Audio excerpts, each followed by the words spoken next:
Thompson with the ball has been a major factor. Miller open again. And Reggie Miller in an animated discussion with Spike Lee.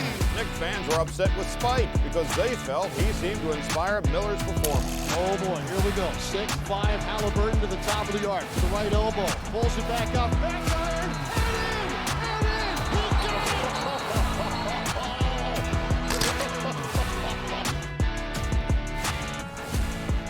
That is today's electric moment, brought to you by Hyundai, because this reminded us of a couple of things here, Brian. First, the bounce of the Haliburton shot reminded me a little bit crazy of the Kawhi Leonard game 7. Have you ever seen Kawhi with that much emotion? No. Not before. And then the toe on the line for what he thought was that three-point shot.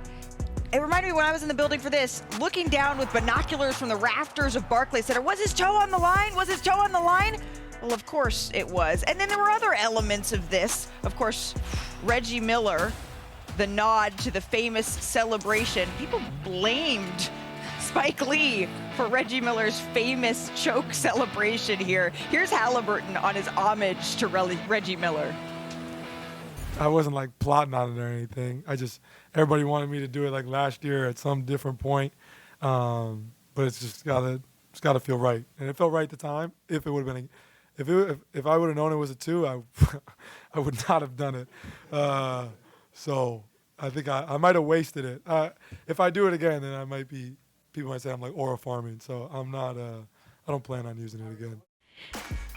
Janae, I'm not on TikTok enough because aura farming is my new favorite phrase. And here he is, Tyrese Haliburton's dad, John. He's not in attendance because of that altercation he had in the first series, but he was hyped for his son. And he brought the towel. After I'm not tying mad up at the it. game. I think it's time, though. We heard the TNT crew request that he's freed and let back into the arena. I think it's time. I think If if he they does come back, don't bring the towel. That's my advice. Yeah, From I think he's learned his lesson. He's Yes. done his time. Message Saw received. the aura. Message received. And speaking of aura, let's welcome in Tim Bontemps because he has successfully predicted the last 6 MVPs with his straw poll, including this year's in Shai Gilgeous-Alexander. No aura farming here, just aura for Tim Bontemps, who was in the building last night. Can you describe just the atmosphere, what you saw in Madison Square Garden? Well, first of all, Malika, that's very nice of you about the straw poll. And yeah, look, last night I had an unbelievable, that was an unbelievable game, right? And we've seen the Pacers do this a couple of times in the playoffs recently, right? They did it in the first round of the Bucks. They did it against the Cavs. Remember turning to our colleagues, Jamal Collier and Chris Herring, with about 2 minutes ago when they got within 8 and said, are they really going to do this again? But then when they got up 9, the Knicks did, when Jalen Brunson got that layup with just under a minute to go, he thought, all right, this thing is finally going to be in the bag and the Knicks are going to come away with a win. But this Indiana Pacers team, we've talked about it for months, the way they just relentlessly wear down the opposition late in these games, it is not a coincidence. They have these kind of comebacks. It's not a coincidence that a guy like Tyrese Haliburton keeps being involved in these moments. He was in the locker room after the game. I was joking around about the shot, and he said it's got to be the shoes, which for people that don't know is a throwback to the Michael Jordan Spike Lee ad campaign in the late 80s, and obviously a little bit of a jab at Spike Lee, Knicks superfan, as Tyrese Haliburton is very much embracing becoming the latest guy to enter the pantheon of Knicks supervillains with guys like Reggie Miller, with guys like Trae Young. And these Knicks and Pacers teams have now played 49 games in the playoffs against each other over the past 32 years, more than any other 2 franchises in the NBA over that span. Almost all those series have had iconic moments. You had Larry Johnson, Reggie Miller, Patrick Ewing, John Starks, all these guys who played in those games in the past, in the building last night. But Tyrese Haliburton, again, he hits that shot. It went up in the air. The one shot you guys didn't mention, it reminded me of the Don Nelson shot for the Celtics way back in the day. I think that's the only shot that maybe have went higher than the Tyrese Haliburton shot. And as you guys, Malika, we were sitting at the opposite end of the court. I saw it go up in the air, and I was like, that might have a chance to go in. But the way things went, I really didn't think it was going to. And then when it dropped in, I thought it was a 3. And I also went back to that Kevin Durant moment. We were both in Barclays Store a few years ago. So absolutely incredible start to this series. Everything you would have expected. And we'll see if they can follow up with an encore tomorrow night. You know what? I love a well-researched villain, one that makes a reference to a celebration that happened before he was born and also references a commercial. It's got to be the shoes. Tyrese, you're on to something there. Tim, thank you so much. Back to daddy duties for you. Congratulations again on that. But Brian Windhorst, bringing it back to set here. Is there something, Janae and I love to take a glass half full. Is there anything positive? When you look at the box score and you see that Cat and Brunson combined for 78 points, and they still lost the game. Can you help us find some positivity here for Stephen A. Towns Smith? had an excellent game. 30 points. I think he had 13 or 14 rebounds. He executed really, really well when Brunson went to the bench in the fourth quarter with the fouls.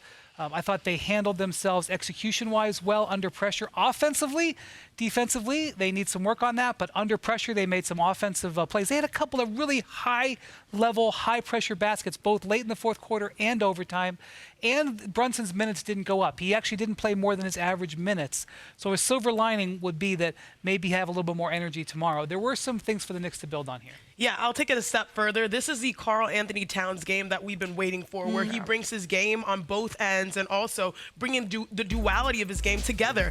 Being someone that attacks, as you see right here, in the paint and punishes people, but also knocks down his three. He made 4 threes in this game alone. You know, prior to this, the series before, he's already made more in this one game than he did the entire last series versus the Celtics. So now you're seeing the pieces come together. I love how he started off the game very aggressive, but the most important thing is he has to be consistent over 40-plus minutes, multiple games for them to really have a shot. Jalen Brunson, phenomenal offensively. The game we've been waiting for from Karl Anthony Towns, but in the fourth quarter, those two specifically and the entire Knicks team, they have to dig in on the defensive end. When we talk about Aaron Nesmith and the threes that he hits, if there is a positive that the Knicks can take away, they played a role in Aaron Nesmith's threes. Aaron Nesmith sets a screen, and then he comes off of a screen here. Now, Pascal Siakam cuts, so OG Anunoby's out of the play. Karl Anthony Towns is too far back, and Jalen Brunson gets hung up on the screen. Look at the amount of space for this three that Aaron Nesmith knocks down. The Knicks have to lock in defensively and bring energy. Now, watch this play.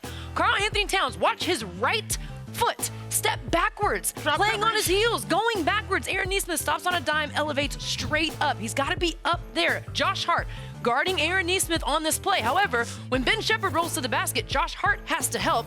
Karl Anthony Towns is not engaged at all. Aaron Nesmith floats out to the wing, and it's Jalen Brunson from the opposite side that has to go contest because Karl Anthony Towns stays with Obi Toppin. When you talk about this Knicks team, in the fourth quarter especially, whether they are exhausted or not, defensively, they have to lock in and be more engaged because the Pacers are too good of an offensive team. And Jalen Brunson with 5 fouls, it was really difficult for him to fully be putting his body on the line, so helping himself out a little bit earlier in this game is going to be important heading into game 2. I'm on